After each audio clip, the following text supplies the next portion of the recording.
Good. So welcome, everyone. How many people are here for the first time? Oh, okay. There's some people hiding back there. Why don't you come on so I can see you? And yeah, it's nice that we can see each other. Anybody else hiding back there? You're welcome to be seen. So again, how many people are here for the first time? Number. How many people are here for maybe the second or third time? Oh, okay. So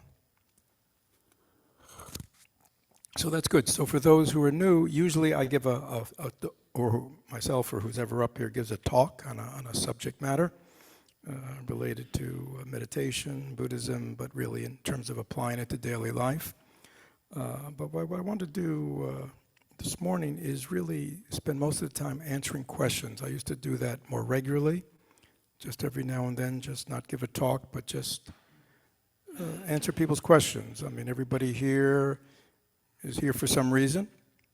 Some of you are just browsing about, seeing what's going on. Others have perhaps been meditating, interested in Buddhism, for years, reading, listening to podcasts, hearing talks.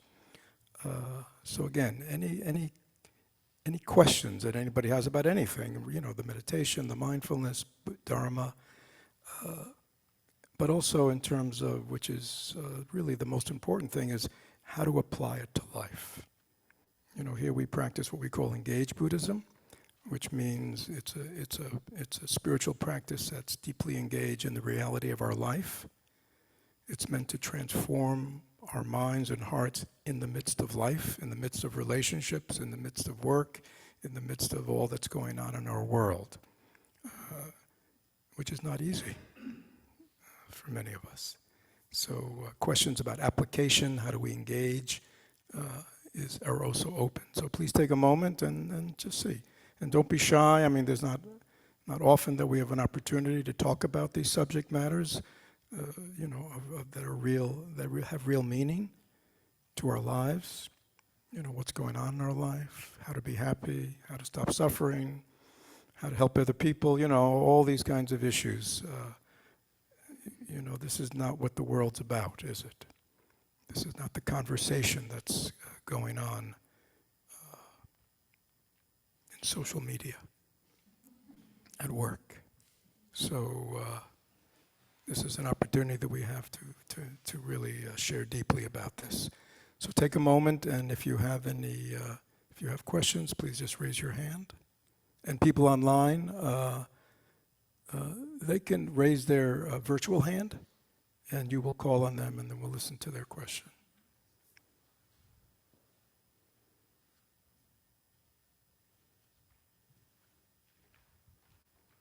It's always hard to be the first one, I know that.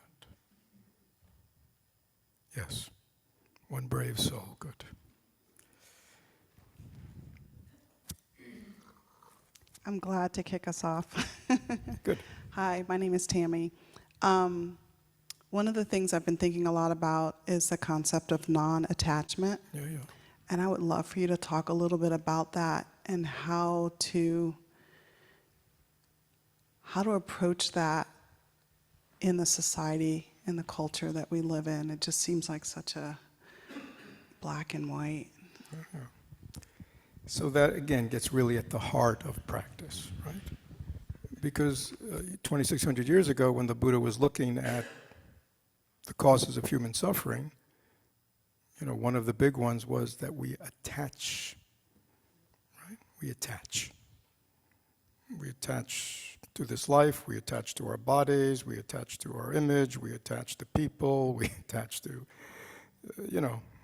things, we attach to our homes, we attach to this life, we attach to our children, we attach to our relationships, we attach. And attachment means attachment. It doesn't mean just touching. It means like we are attached, like when you're attached to something, and like wherever it goes, you go, you're attached to it. And he said this attachment, we're attached to our thoughts, we're attached to our, We're attached to so many things. He said, this is a cause of suffering. Like, whatever it is. Why? Because in reality, everything's impermanent. Everything is changing. Everything is just moving through process of causes and conditions. So, in this world that's ever changing, right? The ordinary person's response is to what? Is to grab on and hold on, right? And when we grab on and hold on, and it's not working, then we get into all our control and manipulation strategies, right? Like even work it harder. And it's all because we're attached. So the Buddha said, since that's a cause of suffering, he put forward the practice, well, of non-attachment and detachment. So the Buddha founded, like a sangha of monks and nuns, right? What do they practice? Detachment, right? They don't, relationships are a problem? Don't have any. Vanity is a problem? Right? Shave your head. Right? Attachment to clothes is a problem? Just wear, one single robe. You see what I'm saying? So the practice for non-lay people was more of detachment, renunciation. But for lay people, he gave the practice of non-attachment. Why? Because we're in the world. Right? We are in the world of relationships. We are in the world of things. Right? And of course, when you think about the Buddha's world of 2,600 years ago and our world now, so many more things and things and things and things to be attached to.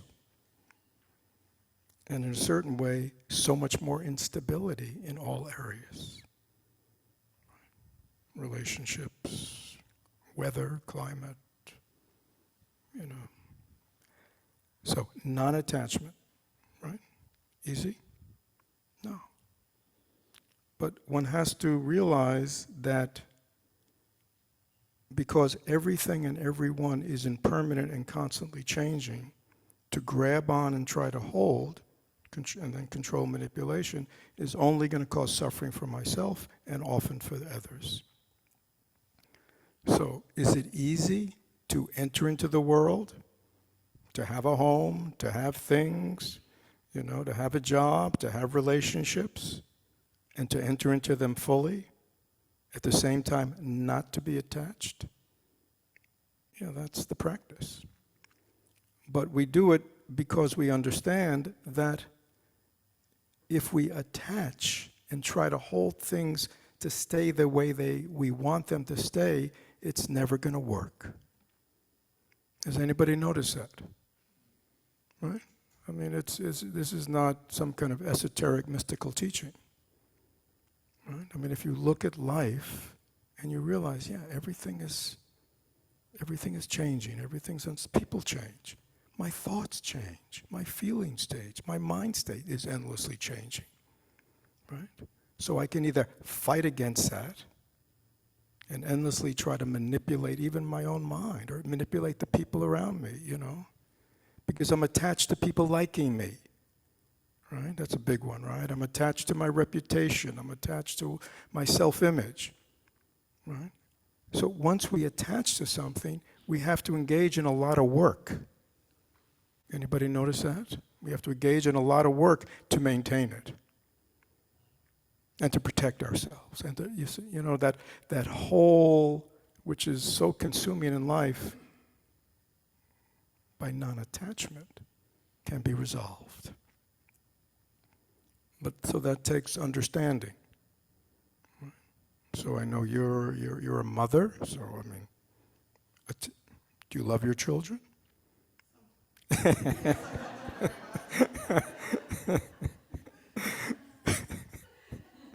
Well, you always love your children. Sometimes they're a pain, right? Right. So. That's a wonderful challenge because there we go, well, how can I not be attached, you see? But as they've lived with you, as they have pass through out of your body and now take and grow, do they change? Are they constantly changing? Are you the only influence in their life? And the older they get, more and more the others are influencing. If you try to hold on to them, to be them, for them to be the way you want, right? And I'm sure as a parent you've tried that strategy. What happens? What? They change anyway. But also it creates conflict. So, on the other hand, you're a parent. You want to, right? You want to guide your children. You want to, right? So again, when we're not attached, it's easier. It's easier to see clearly who they are, where they are, what are their influences, and how I can help them. Right? You want to help them. But the more attached we are, that job will become more difficult. There'll be more conflict. So non-attachment is a wonderful strategy, even for the most intimate of relationships. But again, learning to enter into life fully without attachment takes time. And again, I think if we reflect, I think first we need to really reflect deeply, very personally, to ask ourselves, when I've been attached to things being a certain way, myself being a certain way, people being a certain way, wanting things not to change, holding on, manipulating, controlling, how does that feel? Is that conducive to a peaceful, open, loving mind? Anybody ever been there? I mean, it doesn't, right? It creates opposite mind states. As well as in the end, it doesn't work. As you're learning, right? I mean, they are, the older they get, the more influences they are, the more they're changing. Right? You see, they're becoming who they are. And so the more you're able to kind of be with that, you see what I'm saying? In a non-attached way, the easier it will be for you to stay engaged with them. Which is what we want, right? The same way comes with our possessions, our jobs, our health, our aging. We're changing. And if we're attached to, if I'm attached to always looking the way I did when I was 35, for those of you who are under 35, that may not make sense, but for those who are older than 35, the more I'm attached to looking a certain way or my body to feel a certain way, I'm just going to create suffering for myself. Because what? I'm changing. The body changes. The body grows. The body gets old, and it deteriorates. And, right? People die, right? I mean, it's, so the more we understand how things really are, and we don't attach, we can be in this world of endless change and not be miserable. Or have lots of suffering, sadness, anger, fear. Is that helpful, Tammy? Thank you. Other questions? Yeah, online? We have 3 questions online. Okay. The first is just to explain the equality complex. People always ask questions about the equality complex. So this is in that verse which was chanted before, where it says, can I be liberated from the superiority complex, the inferiority complex, and the equality complex? And we all get those first 2, right? But we've never heard about the equality complex, because actually, in our society, equality is very positive. So this is different. So again, in Buddhist psychology, Buddhist teachings, the real, at the center of our suffering is our strong identification as a separate self, me, I. An I that stands apart from everyone else, a self that has all its needs and its wants, and And that identification, that strong identification as an I, me, my, as a separate self, is at the core of what kind of disconnects us from life, from people. So, when they talk about those three, they're really talking about the kind of stances that self takes, right? Sometimes self thinks it's what? Better than, smarter than, brighter than, more ethical than, more, you know what I mean? We have lots of reasons many times to think we're better than, superior than others. Is that true? Right? Then some people go to the other side, right? I'm less than. Everyone's better than me, right? There's something wrong with me. I'm deficient, right? So that's I'm inferior. And some people actually can do both, depending on the relationship or the time. The equality complex is very interesting. It's kind of that envy jealousy thing, like, hey, aren't we all equal? Right? Why do good things happen to them? Why did they get the raise, or why did they get the job, or why did they get the date, or why did what I mean? Like, you see, so it's that other ego state, which doesn't accept that no, we're all different. Some of us have certain abilities, some of us don't. Right? People have a right to make choices. So it's that kind of envy jealousy piece. So they're just that's what that's about. Stances of self. Okay, Sheila is saying that she's trying to be in the here and now, but wonders how to deal with an aging spouse who's obsessed with the past and what has happened decades ago. So, yeah. So, as most of us know, we're very much in our tradition learning to live in the here and now. Right? Everybody. Do I have to explain that, or are we kind of all? That's kind of like. It's not just Buddhism and Zen, it's kind of pop culture, right? So, all right. So we all want to live in the here and now. We don't want to live in the past. Past is gone. Past doesn't exist. We don't live in the future. Future is just fantasy. It doesn't really exist. All that really exists is this present moment, what's called the here and the now. Right? Now, all our encounters with life occur in the here and now. They don't occur in the past. They don't occur in the future. We are alive only moment to moment. This is how we're present, right? So, this woman, her husband, sounds like he's at a place in his life where he spends a lot of time living in the past, ruminating in the past, right? If she's living in the here and now, she's present to him when he's doing that. That's what's going on. It's like, in the here and now, he's just talking about going on about the here and about his past. That's all you do. And then how does she want to deal with that in the here and now? I mean,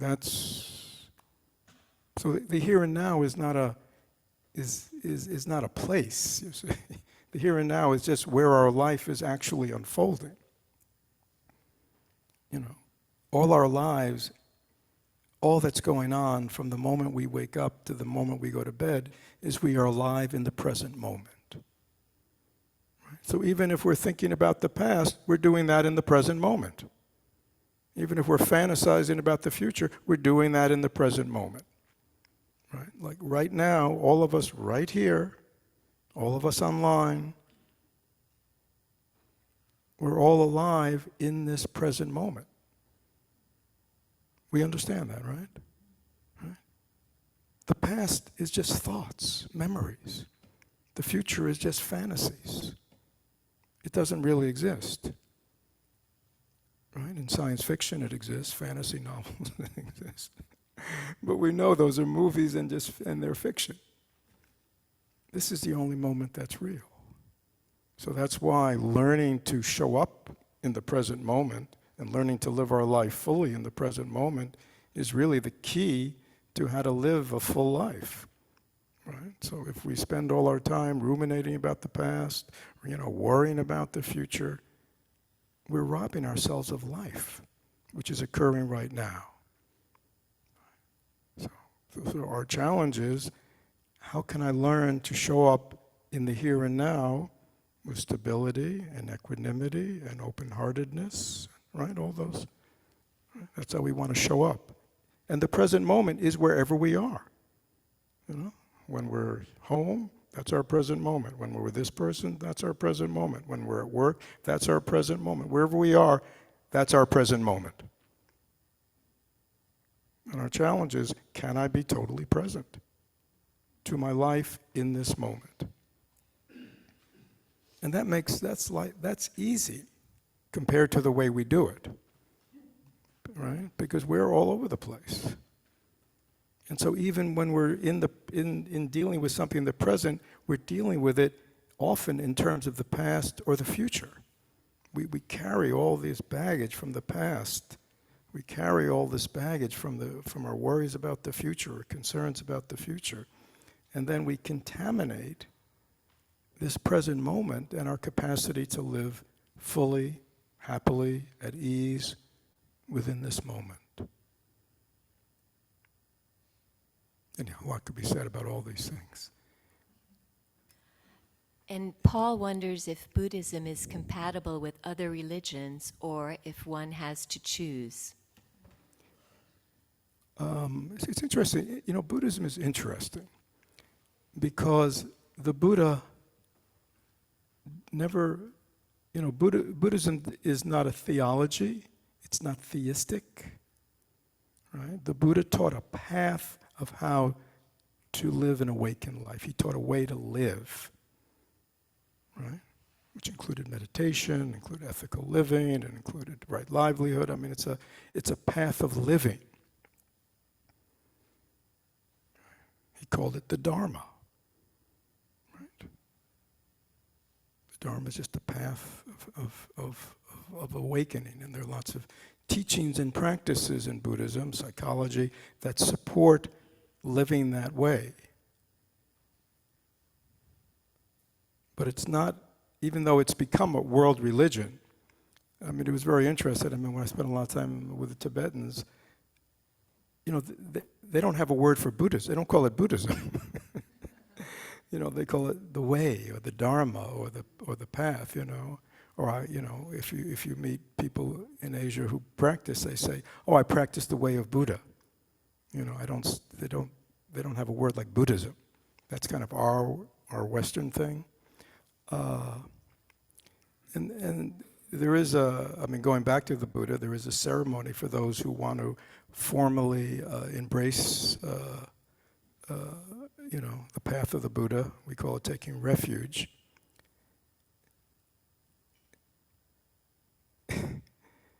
It doesn't, to take refuge in the Buddha, the Dharma, and Sangha, you don't have to give up. I mean, nobody even asks you what your religion is.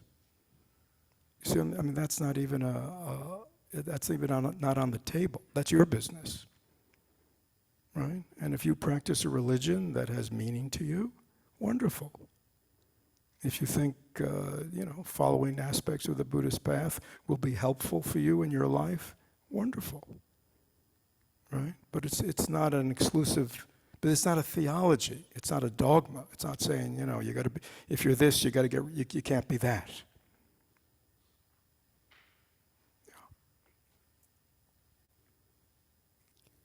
Yeah, questions in the hall. Let's come back to the hall. Yes.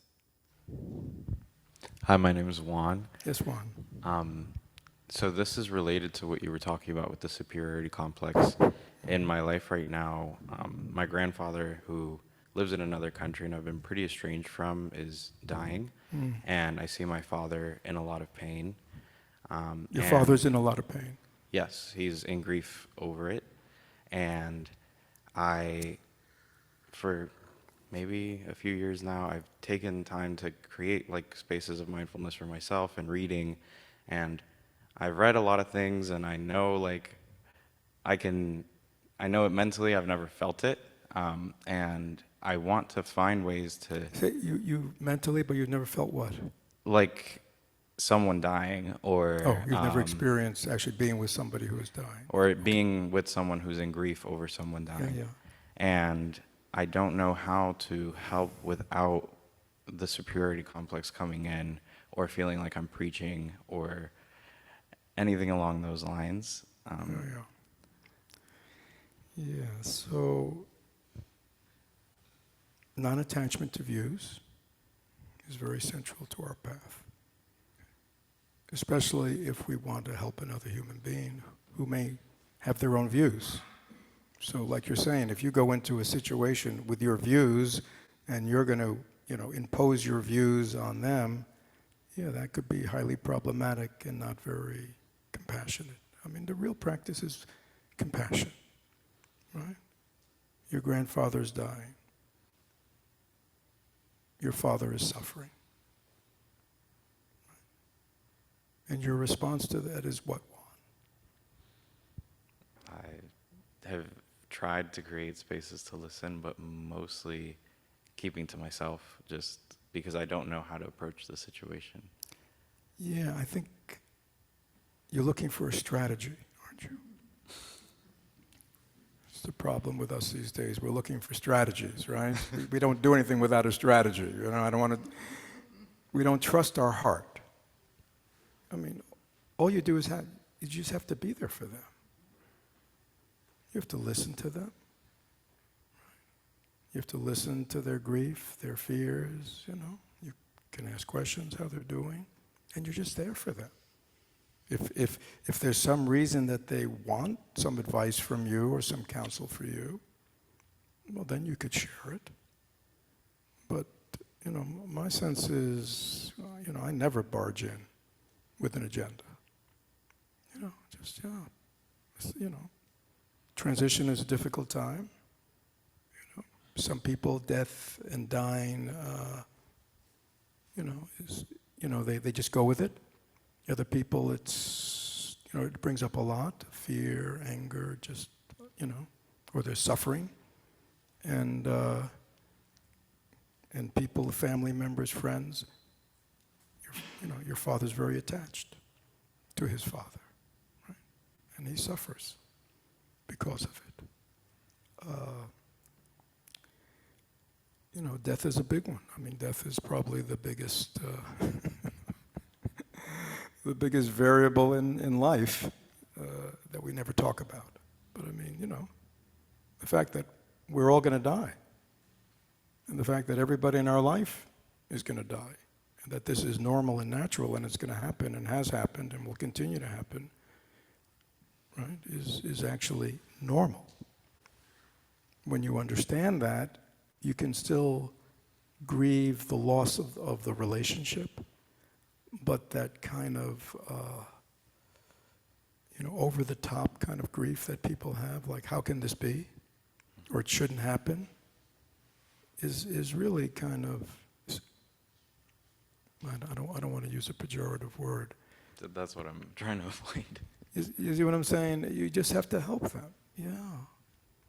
I mean, it's always interesting since, death is so pervasive in life, and yet people seem surprised by it or shocked by it when it happens. Like, I can't believe it. Right? So, yeah. My sense always is ask gentle questions. First just be there for your father and listen to his grief. I don't know, you might just say, Dad, did you ever think that Grandpa was going to die? It'd just be interesting what he... I found early on, decades and decades ago, this is when I was getting my degree, I was doing an internship it was like a nursing home or something. I don't know. It was something that I was doing, a counseling internship. And it was very clear, because this place had been like the county poorhouse, and now it was the county facility or something. But it was very clear there was only one thing going on in these people's lives, and that was waiting to die. I mean, it really was one of those kind of places.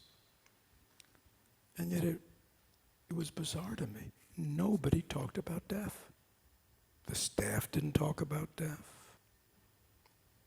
The patients never talked about death.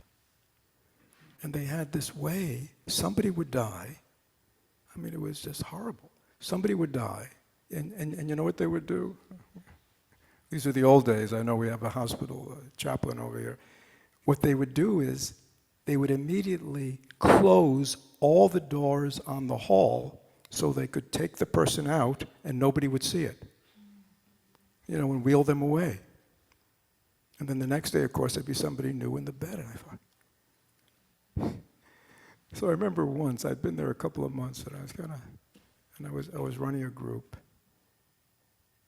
and I had the audacity to say, does anybody, you know, these were a group of patients, does anybody ever think about death or dying? You know, just a little trial balloon. And it was like silence, and then people start saying, yeah, I think about it all the time. You know? So it's there, you see, but nobody talks about it. And was this helpful, Juan? I mean, is this, yeah, trust your heart, you know, and don't go in with an agenda, you know, and don't think you got to take away your father's grief, you know what I'm saying, or that's like your job, or, you know, it's so far beyond you, you know, but, you know, any way you can help, or just to be a good son, you know, let people know you love them, and even if you had issues with your grandfather, your father, you know, he's dying, you know, it's a moot point. You know, we want to be kind to people. Okay? All right. Thank you. Thank you. Other questions online or in the hall? Okay, 2 people here. Hey, Fred. Wanted to ask you, what are your thoughts about, like, we live in such a world where it's so easy, as you talked about, to get stimulated into distraction or to deviate from the paths of practice. What are some really good techniques that you might have to offer for maybe newer members or people who are really trying to pick up the path on how we can be more disciplined, not just with our practice, but with our daily living? You know, what are some kind of tips or tricks, tools, quick things that can help us out? Yeah, so we spend a lot of time, or more and more time, over the decades, talking about just this issue. And it's only speeding up, isn't it? It's only speeding up, and especially among, you know, the younger you get, the more pervasive, right? You know, omnipresent is this constant stimulation and distraction, right? That comes from involvement in electronic devices, right? Yeah, I mean, and right, it's endless options, right? You know, at the end of the day, the only guideline is us.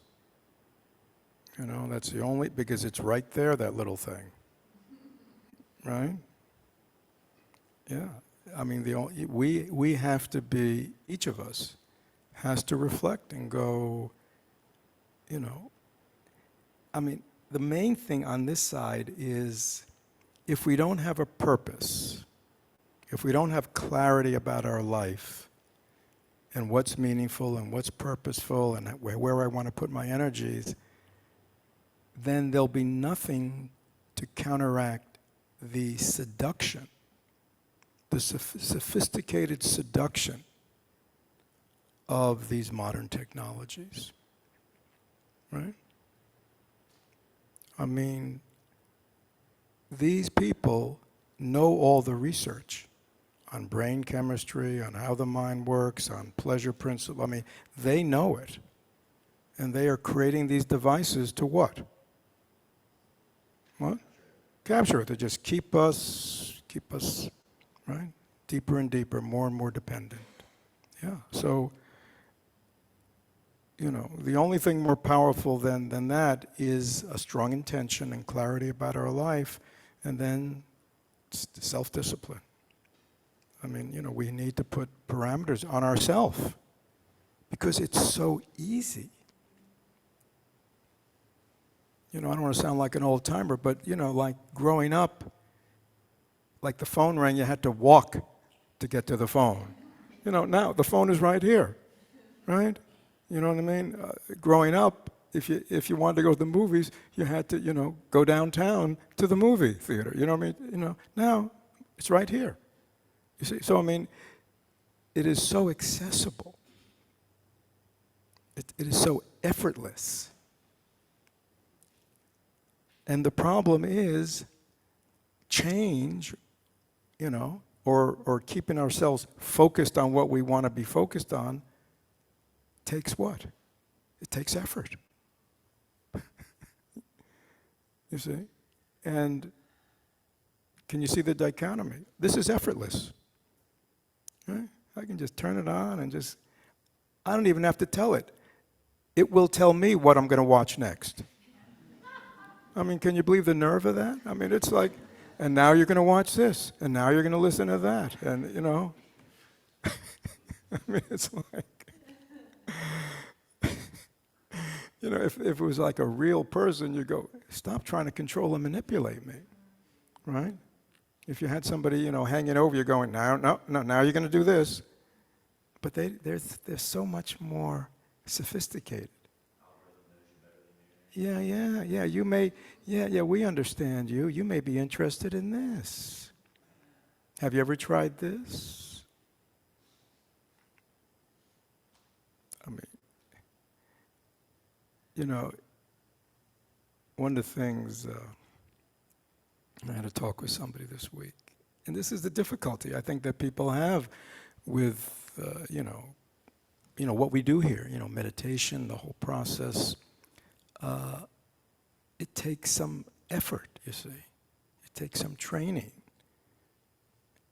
And it takes patience.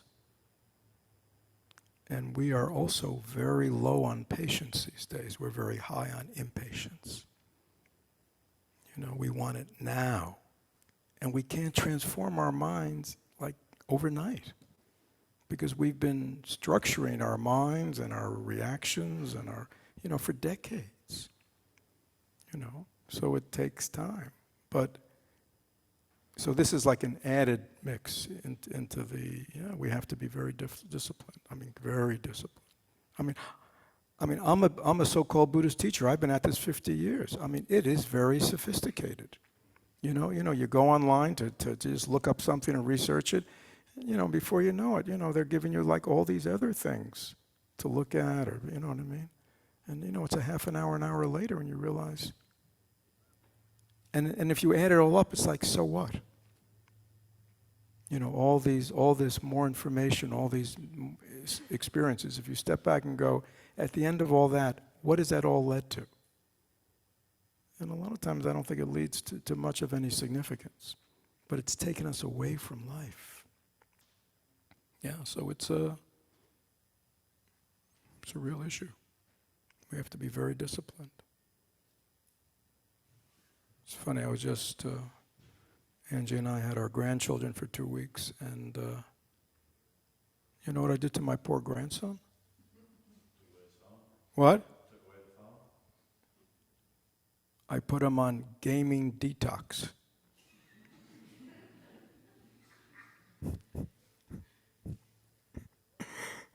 When the first day he came, because I know him.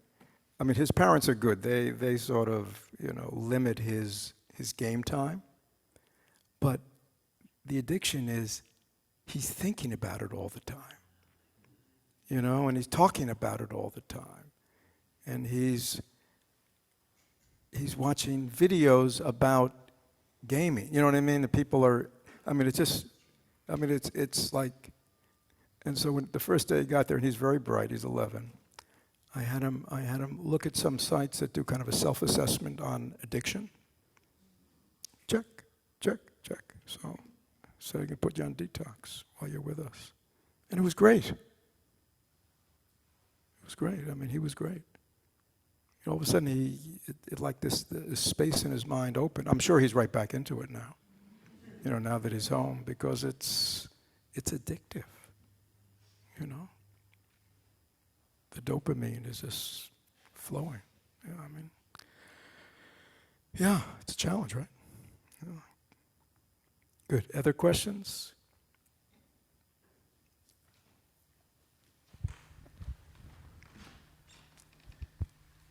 Hi, my name is Morgan. It kind of goes off the first question. Is there room or such thing as existence of non-attached desire, non-attached wanting? Yeah.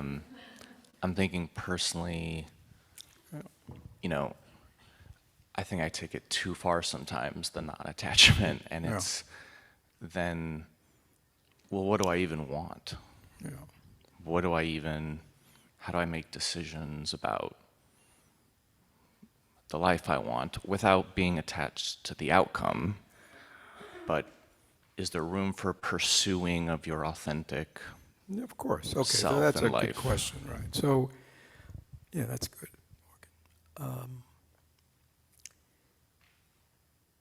So, lots of Buddhist teachings.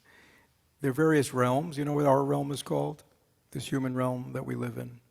It's called the realm of desire. Right?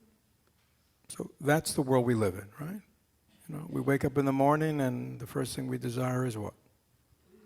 Coffee. I mean, it's like, or tea or whatever it is. You know what I mean? It's right away. It's if you think about your life, it's like wanting, needing.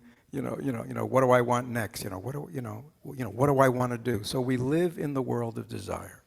I mean, that's not a judgment. That's just like a fact. All right? We live in the world of desire. Again, if you're a monk or a nun, your response to that is renunciation. No problem now, right? I'm going to go live away from all these people. Right? I'm just going to shave my head, and the nuns shave their heads, and I just wear robes, and very constricted life. So if that's the path you want in terms of desire, you see, but as lay people, we're in the world of desire, right? As well as we know, like we're talking about media, I mean, we have an advertising industry that is fully devoted to what? Well, or just inflaming, intensifying, telling us all the things we need and we want and we should have, as well as we have a society that normalizes that, right? All right. So your question is, how, if I'm going to live in the world as a layman, as a householder, and have relationships and have things and want, right? How do I keep it sane? How do I keep it sane? Or how do I find it? How do you find Am I what? allowed to find it? Find what? What I really want. Well, of course you are. Yeah. Yeah, that's really why we're here, to find out who we really are and what's really a meaningful life. No, I think that's, there's all kinds of desire. There's desire to be free, desire to be more open-hearted, desire to be less angry and more patient. Those are good desires, right? A lot of our desires, are not healthy because they because they destabilize us. Like, anybody ever really wanted something really badly? Really lusted after something or really desired something? Like, anybody ever? Is your mind at peace and calm? Yeah. So it's very disturbing. So we know that. But, desiring a better life, desiring to be happy, that's not disturbing. So in the realm of desire, they're wholesome and unwholesome, healthy and not healthy. Yeah, wanting a better world, wanting to be of benefit to people, wanting to help. Those are good desires. Right? So is that clear? So yeah. Yeah. So these are these are good questions, because people read Buddhism and they go, because you have to remember also, a lot of the Buddhist teaching, the original teachings, and over the years, he was talking to his monks and nuns, remember, who were practicing the path of renunciation. So the kind of teachings he gave them were not the teachings he gave to lay people. But if you don't understand that, you kind of read these Buddhist teachings and it goes, wow, desire, bad. Needing, bad. Source of suffering, you know? But it's really not like that. I mean, that's on that path of renunciation. Right? So our path is how do we, you know, enter the world of desire, enter the world of living and accumulation without grasping, without being attached, with accepting the unfolding of things, right? Not being attached to outcome. I mean, that's a big one, you know. It's like, you know, we're putting all this effort in. That's good. But yet, are we positive it's going to turn out the way I want? No. So, you know, not being attached to outcome is also very healthy. Okay? Is that helpful? Thank you. Thank you, Morgan. Other questions in the hall or online? Really, everything's been answered. Yes, wait, right there. This woman?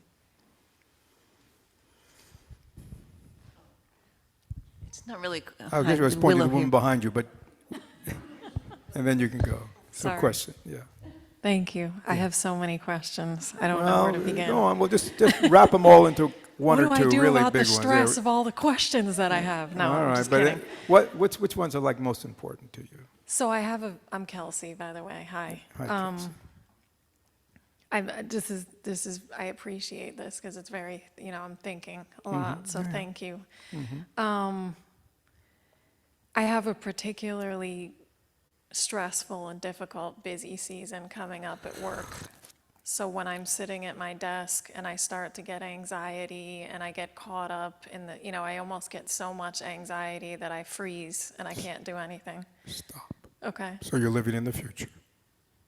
How? Because you're thinking about the future and all the things that are going to come your way, and it gets you. Fear is always, and anxiety is always about the future.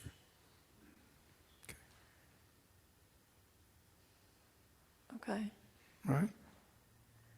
You just said you get anxious. What do you get anxious about? When you said you're overwhelmed with anxiety, what are you afraid of? Well, I have so many assignments that I have to do, and it's all due today, and So you're thinking about all these assignments I have to do in the future, and I got to get it done by today, and that's stressing you out. Right. That's creating anxiety. Okay? Is that helpful for you? No, Does it make you more productive? no, Does it make you enjoy your work any better? Are there any benefits to chronic anxiety? Okay, so you have to be very clear, right? That response to life is not only not helpful, but it's also sabotaging. Okay, so let's get rid of all the anxiety, all the worry. Now you're back at your desk. What's the problem?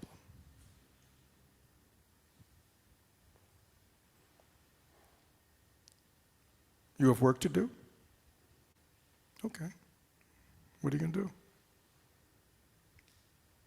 I mean, you are going to do something, right? If there was no anxiety or fear, you'd still have the same work. What are you going to do? What do you want to do? Well, if there's no anxiety and fear, I just do one task at a time, and it's okay.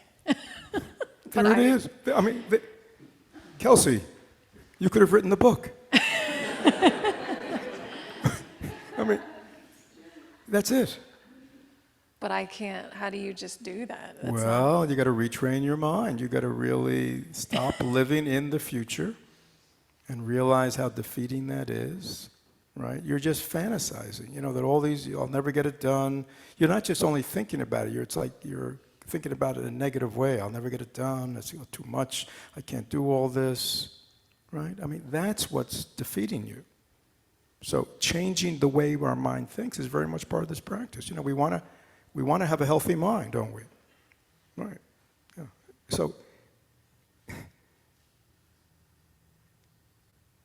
So you come to work, you see the pile, and you just prioritize, right? Which is what you're going to end up doing anyhow. And you do what you can. And at the end of the day, hopefully you put it down and don't let it disturb your evening, so you can enjoy life. You think that's possible, Kelsey? You're not sure, are you? Yeah, so it's sort of what I was saying a few minutes ago. This is the problem, you see. This gentleman next to you, I can see you're strong. You work out? You work out. Yeah. Were you ever a 90-pound weakling? Okay.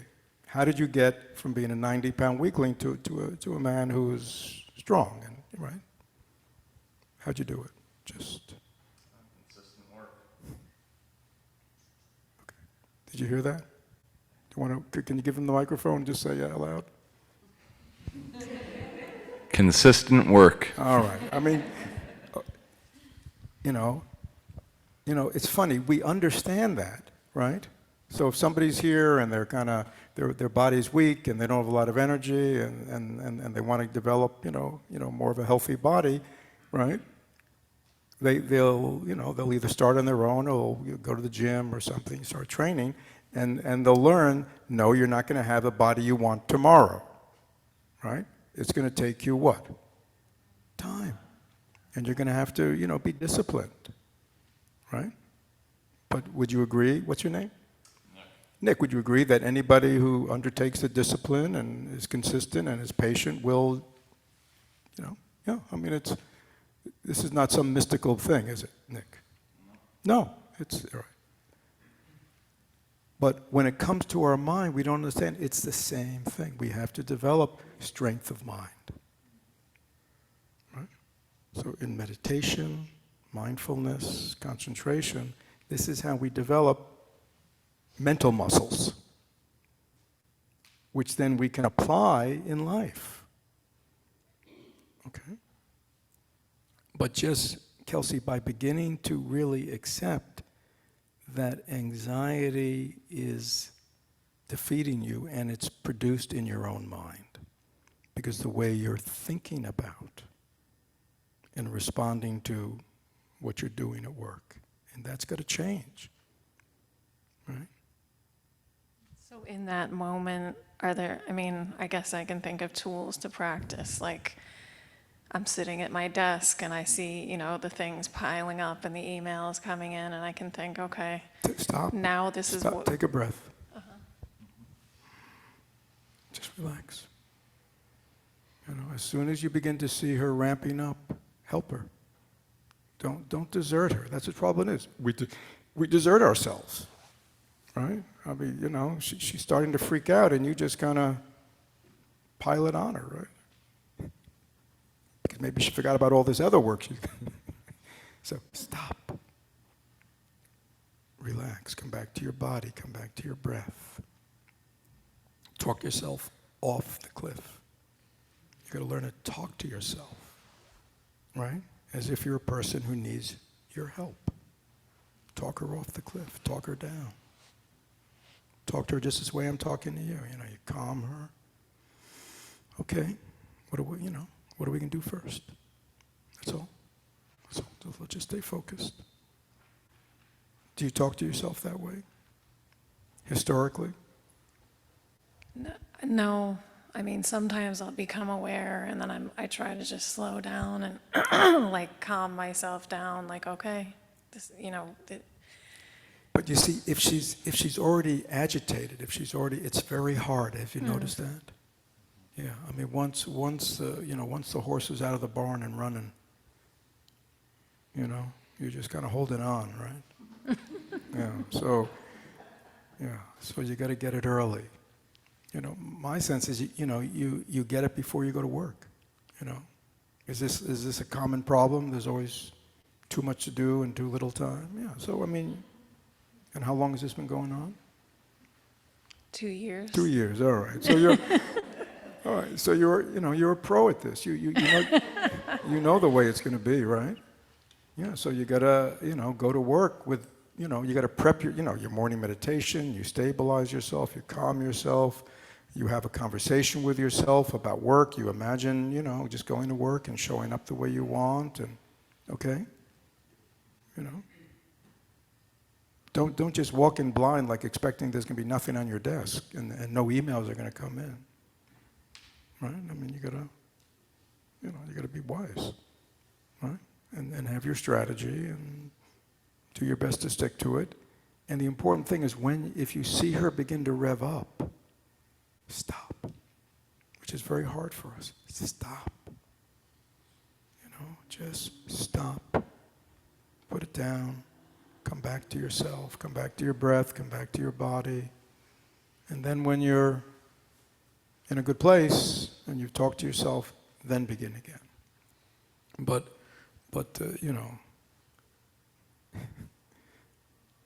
people just they do a quick pause, but that quick pause is not going to do it because the energy is already moving in that direction. You know what I mean? And it'll be worth it because you'll be more. But you might say, "Oh, I can't do that." I got so much to do, right? Oh, I can't stop. But that anxiety will stop you. I'd rather stop for something that's helpful. Okay, so learning, to have a relationship with your body, breath, to be able to come back to it, that takes time. Calming, stabilizing, talking to yourself, everything's okay. Yeah. Thanks. All right? Yeah. Anybody else in the hall have a question? Oh, you okay.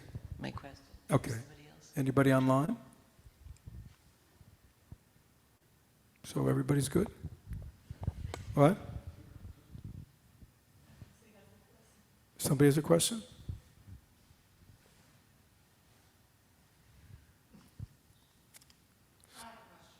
You have a question.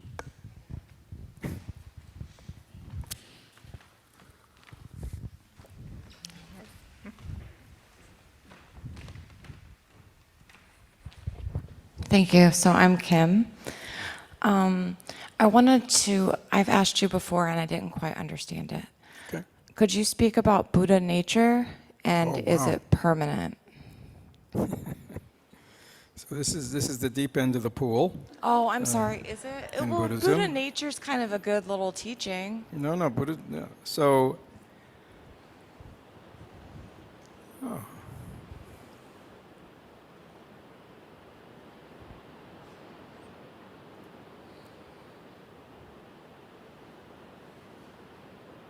What is Buddha nature? Yeah. So what is Buddha nature? Well, the truth is there's no such thing as Buddha nature. It's just a word. Okay? And actually the Buddha never talked about Buddha nature.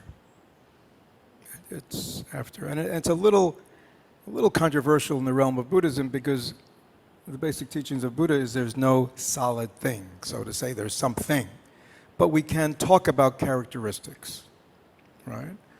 And so, one of the, if there's anything called Buddhism, it's all because of this man, the Buddha, and it all came from his great enlightenment, right? He didn't read it in a book. He didn't, he went his own way, and he looked deeply into his own mind.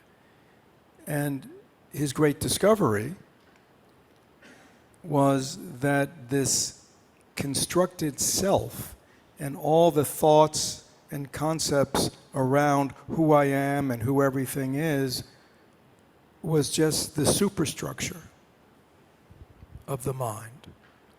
And that actually, when he looked more deeply into the mind, he saw actually the mind itself is just this completely undefiled, pure awareness, empty of all characteristics, right? So when we talk about Buddha nature, we're really talking about that nature of the true nature of our mind, right? So in other words, it's raining here. Goes online, it's raining here. That's water. What is the nature of water? It's fluid. It just flows. Now, if you saw an ice sculpture, right, you would say, oh, solid. And it has a shape. Let's say it's an ice sculpture of a horse. You'd say, oh yeah, that's a horse. It's solid, right? It's a thing. It's a horse, right? The world of characteristics. That's the world we live in, the way things appear. But the Buddha discovered just that we can discover. If you've ever, anybody ever, been to these parties or something where they have, or fairs where they have ice sculptures? Right. If you hung around there for a number of hours, what would you begin to notice? What? What? It would reveal its true nature. You see? It appeared to be a solid thing called a horse. But when we look more deeply, we realize it's just water, and it can flow into anything. Right? That ice sculptor can take that water and by freezing it, create anything. The same way a sculptor can take clay and create anything with that clay. But the fundamental nature, even though there may be 1,000 different forms that clay has taken, it's all clay. And what is the nature of clay? It's pliable.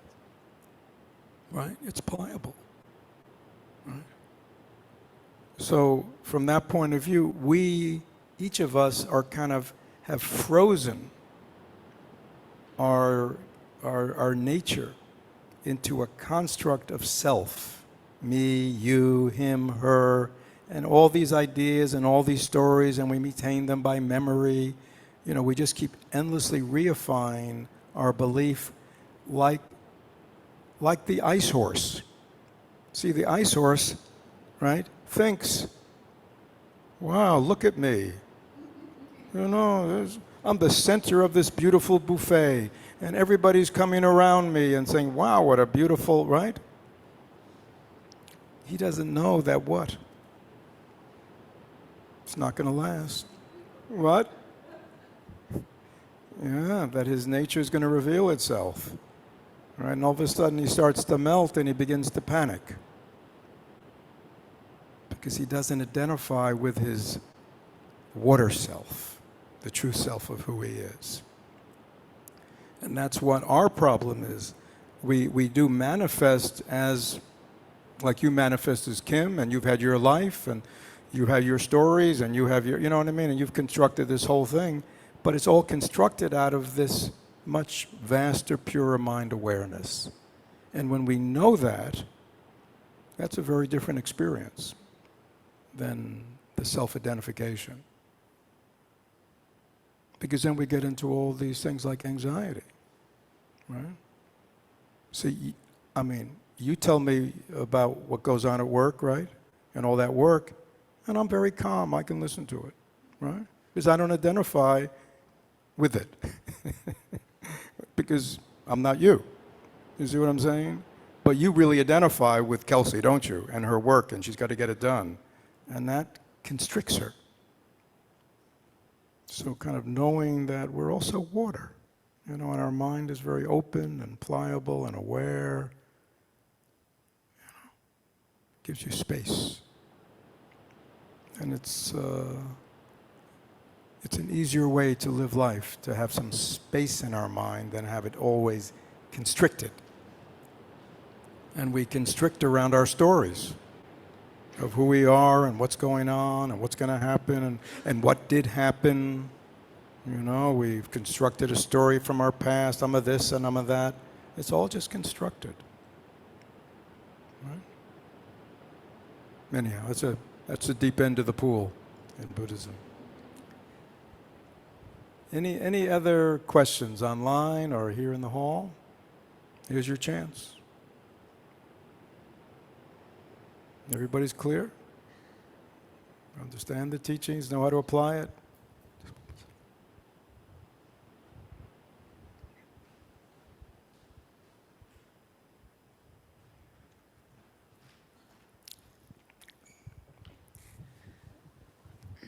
Hi, my name is Willow. And my question is about the delusion that I have that I can change someone else, or that I'm important enough to be able to help them or save them from their folly. Yeah, so... How do I stop doing that? Well, I mean, but that's interesting. Look the way you said it. I mean, that's how crazy we are. You introduced that saying, I have this delusion that I can change other people. How can I stop this? you know it's a delusion because you've spent how much of your life trying to change people Mucho time. and just unremitting success, Fruitless endeavor. fruitless endeavor. And yet you're asking me, My insanity is that I keep trying again and again Well, in one particular area of my life. I I've managed understand, but- to like really improve. well, there's, But- I mean, we could talk a lot about that, but I think one way is to really go in and go, what's underneath this? So and I think this is often where we need to look when you're saying, I know this is counterproductive. I know this is not going to work. I know this is causing me suffering. And you probably have noticed that people don't like to be controlled either, right? I mean, does anybody, if you don't think you need to be fixed, do you like anybody else telling you need to be fixed? Does that kind of bring you closer to them?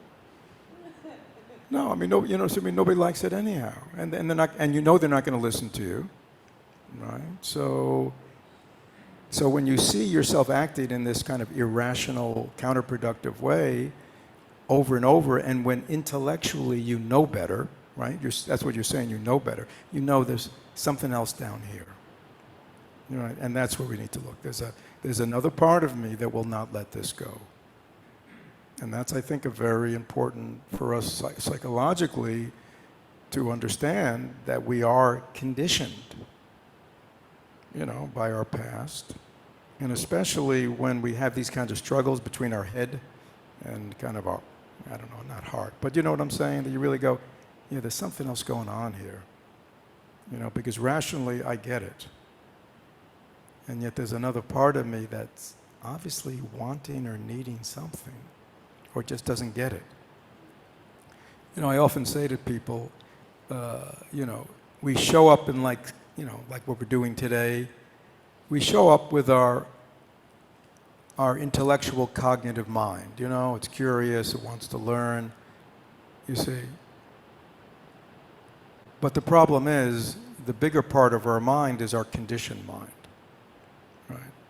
And we think because we get it up here, we're actually going to be able to live it. So what I often say to people is, like, you're learning the Dharma, right? Now you need to teach the Dharma to your deeper self, because he or she is not going along with the program. Has anybody noticed that? Has anybody noticed, like, you've read the books, you've thought about it, you've been on the retreats, it's like all makes perfect sense, and somehow in the reality of your day-to-day life and relationships, you still kind of continue to do it the old way. Has anybody noticed that? Yeah. Well, why is that? It's because, we have a conditioned mind. And many of it's been conditioned for decades and decades and decades. And that, we need to engage with that part of our mind. Right? Because, intellectual understanding will not really move us forward. So that's what practice is. When we meditate, we learn to look deeply into our mind. We see deeper things about ourselves, things that need to be healed, things that need to be changed, right? Yeah, so that's good, but yeah, thank you. All right, so thank you, everyone. Oh, let me just give you a little quote from Thich Nhat Hanh. This is a very important practice. Live your daily life in a way that you never lose yourself. When you are carried away with your worries, fears, cravings, anger, desires, you are running away from yourself and you will lose yourself. The practice is always to go or to come back to oneself. So it's a practice, right? And sort of we come back to where we started this morning with our meditation. What are we doing?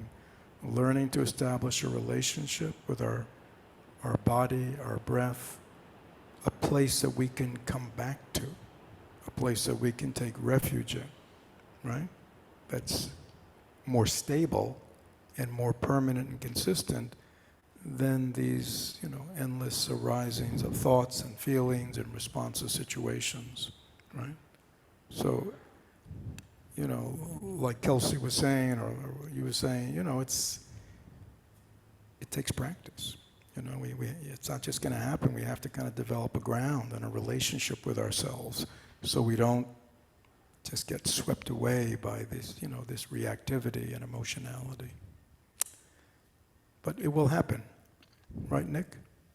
Right? Just stay with it, right? Be disciplined, right? And our mind will grow strong too. Thank you, everyone.